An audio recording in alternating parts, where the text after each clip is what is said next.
오늘도 행복하세요. 오자유선의 유현상 목사입니다. 오늘은 누가복음 2장 1절로 7절에 있는 말씀을 중심으로 해서 복잡한 세상, 간편한 신앙의 삶이라는 제목으로 잠시 은혜를 나누고자 합니다.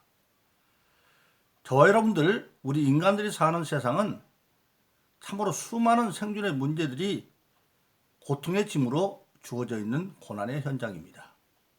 그래서 예수님 일찍이 마태복음 11장 28절에서 세상에 있는 사람들을 부를 때 수고하고 무거운 짐진 자들아 그렇게 말하고 있습니다. 즉 신앙 밖에 있는 세상의 모든 사람들은 수고하고 무거운 짐진 자들이다. 그렇게 말씀하고 있고, 그것은 왜 그러느냐?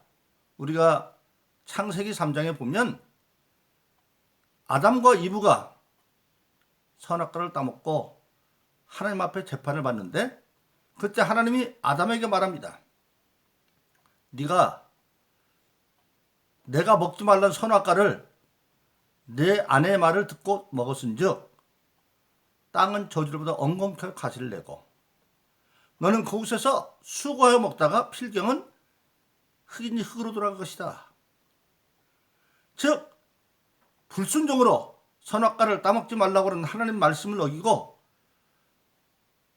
아내가 준 악한 뱀에게 속아서 선악과를 먼저 따먹은 그 아내 이브가 준 것을 아담이 먹으로 말미암아 에덴 동산에 쫓겨나고, 에덴 동산 쫓겨난 땅은 저주 엉겅퀴와 가시는 그 고난의 땅에 던져진 것을 우리에게 보여주고 있습니다. 그런 모든 것들, 그래서 우리 인간은 근본적으로 누구를 막론하고 눈만 뜨면 생존의 문제 때문에 고통을 받아야 됩니다. 그것을 예수님 마태복음 6장 31절에서 무엇을 먹을까 마실까 입을까 하는 것이 인생의 고통의 문제인 것을 말씀하고 있습니다. 그런데 그런 것들을 구체적으로는 마가복음 10장 29절에 보니까 그런 문제는 뭐냐? 지배 문제거나 또는 형제나 자매나 아비나 어미나 자식이나 전토들의 문제다. 그래서 그런 문제들 때문에 우리는 수고하고 무거운 짐져도 살 수밖에 없는 그런 존재인 것을 말하고 있습니다.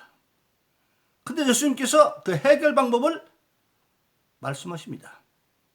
마태복음 6장 31절 33절에서 그렇게 말씀하십니다.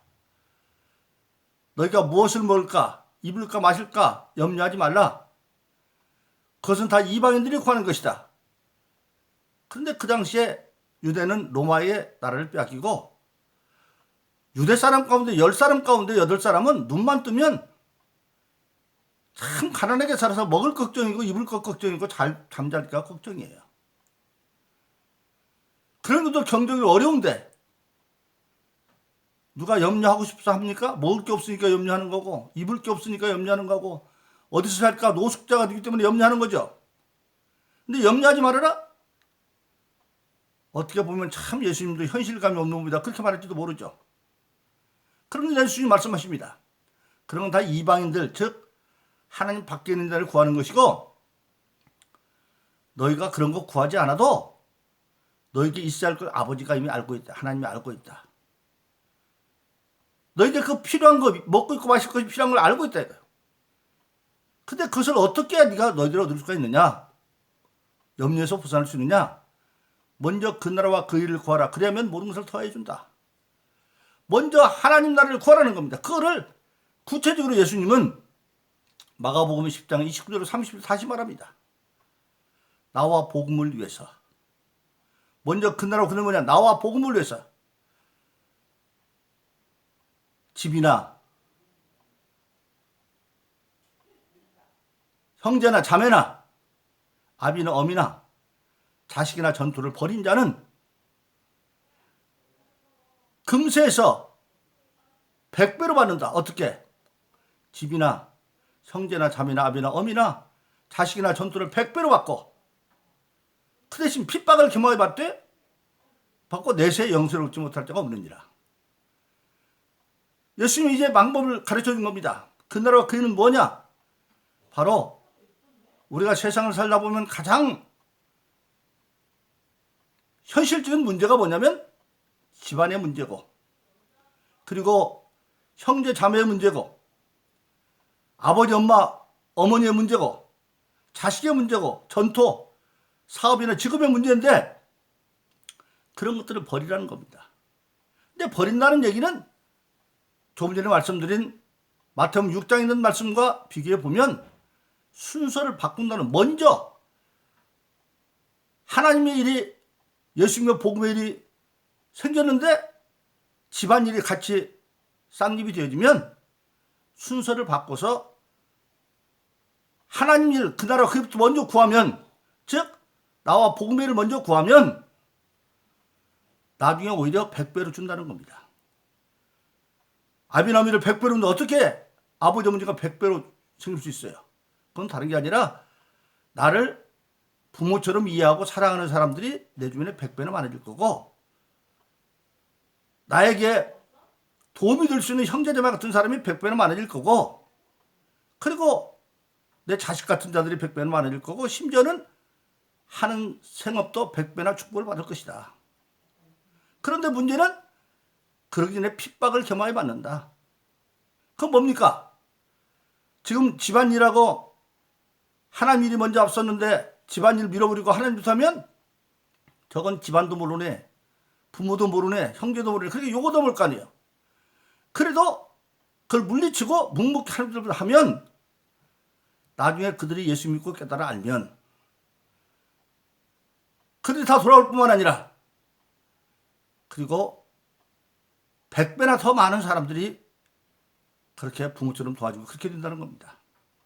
그래서 예수님은 그렇게 말씀한 거예요. 그리고 그것은 바로 뭐냐? 하나님의 말씀대로 살기 위해서는 씨 뿌리는 비와 같은데, 예수님이 씨 뿌리는 비 중에서 가장 바람직한 좋은 땅에 뿌려서 100배, 60배, 30배로 열매를 거두는 그것을 설명하시면서 누가복음 8장 15절에 그렇게 말씀하시죠. 좋은 땅에 뿌렸다는 것은 하나님의 말씀을 선한 마음으로 받고 인내로 지켜 결실하는 자다. 하나님 말씀 우리가 아는 것처럼 디모데후서 3장 16절에 보면 성경은 하나님의 감동을 얻은 것으로 교훈과 책망과 바르게 함과 의로 교육하여 유익하니, 성경 말씀은 전체 교훈이죠. 그런데 책망의 말씀도 있어요. 교훈의 말씀을 듣고 아멘 했는데 그걸 안 지키면 책망하는 말씀으로 오죠. 예를 들어서 전도하라고 했는데 전혀 전도하지 않는 사람이 교회 같으니 마침 목사님이 전도하는 설교를 해요. 그러면 자기 마음에 찔림을 받죠. 책망을 받죠. 그런 책망조차도 선한 마음으로 받는 거예요. 응? 왜? 책망의 목적은 책망이 끝나는 것이 아니라 책망받은 자가 요한일서 1장 9절인 것처럼 그는 미쁘시사 자기 죄를 자백하면 모든 죄를 사하시고 모든 불에서 깨끗게 하신다. 회개해서 다시 의로 교육하여 유익하게 한다. 그래서 교훈과 책망과 바르게 함과 의로 유익하게 하니, 그래서 좋은 땅에 뿌리는 것은 어떤 때는 그 하나님 말씀이 나에게 책망의 말씀이 될 수도 있고, 어떤 때는 그 말씀을 순종하기가 참 어려운 환경도 있고, 그렇지만 그것을 아멘으로 받고 인내로 지켜 결실한다. 결실은 농사 지어서 수확할 때죠. 즉 신앙은 농사 짓는 법이다. 인내를 가지고.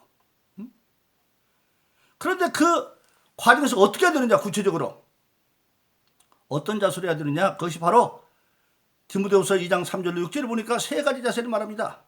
첫째는 그리스도의 군사로 임명받은 자는 생활에 얽매이지 않는다. 정신은 군인 정신으로. 그건 뭐냐? 생활 때문에 하나님이나 주님의 일을 뒤로 미루지 말라는 겁니다. 우리 남자들이 청년이 되어서 정등을 있으면 군대 가죠. 군대 영장 받으면 특별한 경우가 아니고는 직장 다니면서 휴직하고 다 군대 가야 됩니다. 대학 다니는 애들도 이제 바로 뭡니까? 휴학을 하고 가야 돼요. 그런데 군대 가면 먹고 입고 마시는 생활의 문제를 자기가 해결하지 않습니다. 나라에서 다 먹여주고 입혀주고 적어주잖아요. 그런데 군대 가서 먹고 입고 마시는 것이 국가의 경제성이 별로 안 좋으면 집안만 못할 수도 있죠. 그런데 국가에서 일단 다 책임져 주잖아요. 근데 하나님과 주님이 재정이 부족합니까? 하나님은 무에서도 유를 만들으신 분이기 때문에 충성하면 생활에 얽매이지 않고 먼저 군인 정신으로 주의를 하면 생활의 문제는 하나님이 책임진다는 얘기예요. 그것이 바로 마태복음 6장에서 주님 말한 대로 그나라와 그런 모든 걸 더해준다는 건 똑같은 말씀이에요. 그리고 뭐냐? 그렇게 신앙에 좋은 밭을 뿌린 것처럼 농사를 지어갈 때는 내 멋대로 농사도 농사 지는 법이 있듯이 경계하는 자가 법대로 하지 않으면 멸류관을 얻지 못한다. 신앙생활은 내 마음대로 하는 것이 아니라 성경에 정해진 법을 따라 하는 거고, 그리고 마지막은 수고하는 농부가 먼저 싹쓸 바는 것이 마땅하니라. 또 농사 지는 법이죠. 농부의 특징은 성실함입니다. 농사 짓는 사람은 시작에서 이제 종잣값도 들어가죠. 비료값도 들어가죠. 인건비도 들어가죠. 농약값 다 들어갑니다. 근데 언제를 바라보고? 추수할 때 소망을 가지고 들은 것보다 더 많이 든다는 믿음이 있기 때문에, 그래서 그 소망을 가지고 인내하며, 그 농부의 특히 인내죠. 그래서 누가복음 8장 15절도 인내로 결실한다 그렇게 말하듯이 그런 자세를 가라 이거예요. 그러면 그동안 그럼 어떻게 해야 되느냐? 문제가 있는 땅에서 악한 마귀는 어떻게든지 우리 축복의 동산을 방해합니다. 그때마다 우리는 빌립보서 4장 6절로 7절을 말합니다. 염려거리에서 아무것도 염려하지 말고 오직 기도와 간구로 감사함으로 하나님께 아뢰라. 왜 감사함을 아뢰느냐? 기도가 이루어질 것이기 때문에. 세상 우리가 누구한테 감사합니다 할 때 부탁해서 이루어져야 감사합니다 하잖아요. 그러면 모든 지각에 뛰어나신 하나님의 평강이 예수 그리스도 안에서 너의 마음과 생각을 지켜주겠다. 할렐루야. 그렇게 말씀하고 있습니다. 바로 그렇습니다. 그래서 우리 신앙인은 하나님의 말씀의 약속을 믿고 그 말씀을 믿고 삶이 간단해지는 겁니다. 세상은 복잡해요.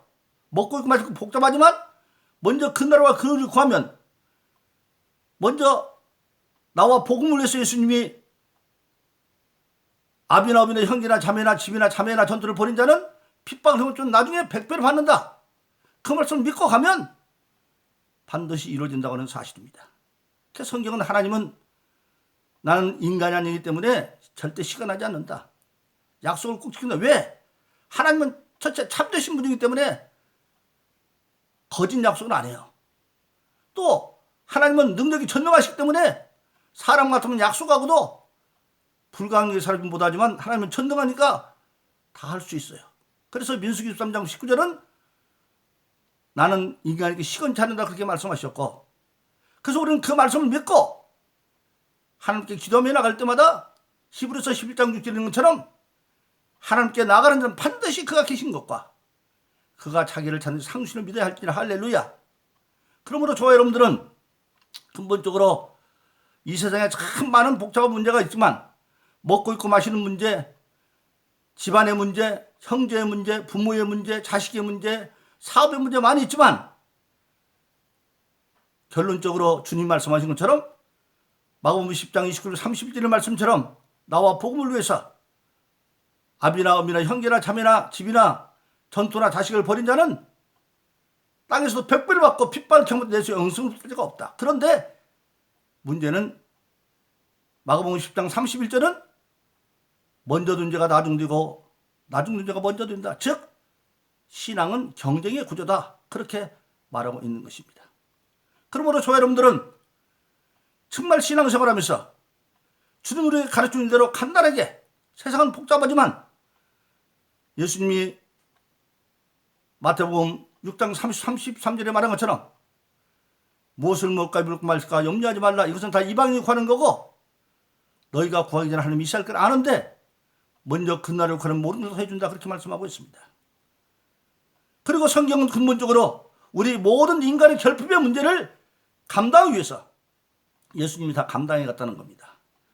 그래서 고린도서 8장 9절은 우리 주 예수 그리스도를 알거니와 부유하신 자로서 그가 가난한 것은 그의 가난함을 알면 우리를 부유케 하려 하십니다. 즉 예수님은 부유하신 분인데 태어날 때도 마옥간에 태어나서 그 공생에도 시장에서 그렇게 어렵게 지내시다가 마침내 아름다운 숫과 니고데모가 세마포에서 장사가 지냈는데 부활할 때 보니까 세마포도 겨워져 있어요. 그렇게 철저하게 가난한 건 뭐냐? 원래 부유인데 부유는 우리에게 주고 가난은 주님이 가져갔다는 겁니다.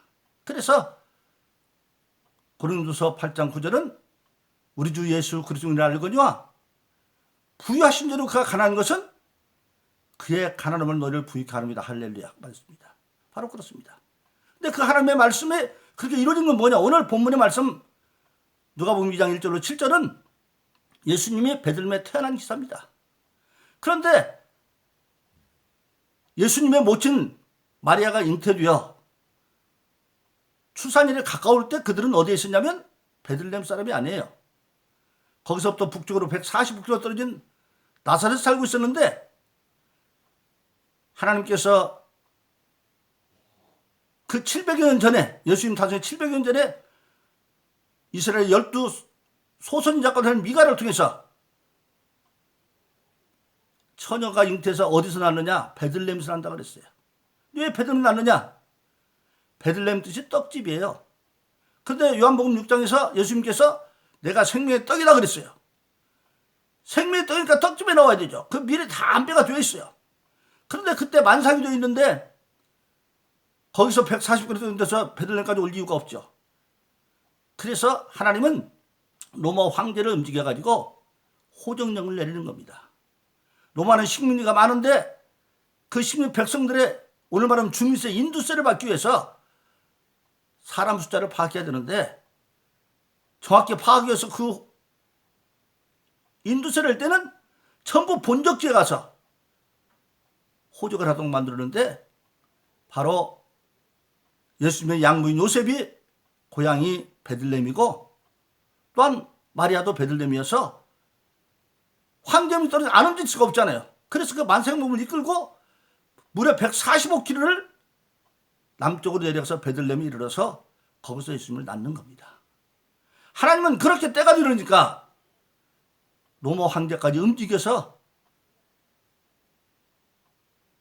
예수님 탄생하기 전에 700여 년 전에 미가 선지자에서 예언했던 것을 이루어진 것을 알 수가 있습니다. 이처럼 하나님의 약속은 반드시 이루어집니다. 그러므로 저와 여러분들은 하나님에 대한 절대 믿음을 가지고 하나님의 약속을 반드시 이룬다는 그 믿음을 가지고 성경이 우리를 위해서 약속한 것이면 아멘 받아들이고 우리가 믿음으로 말미암아 우리가 복잡한 세상에서 우리는 그 나라 일을 먼저 구함으로 모든 것을 하나님부터 더함받는 그런 은혜의 삶을 살기를 예수 이름으로 축원합니다. 오늘도 행복하세요. 자유세상의 유현상 목사였습니다. 감사합니다.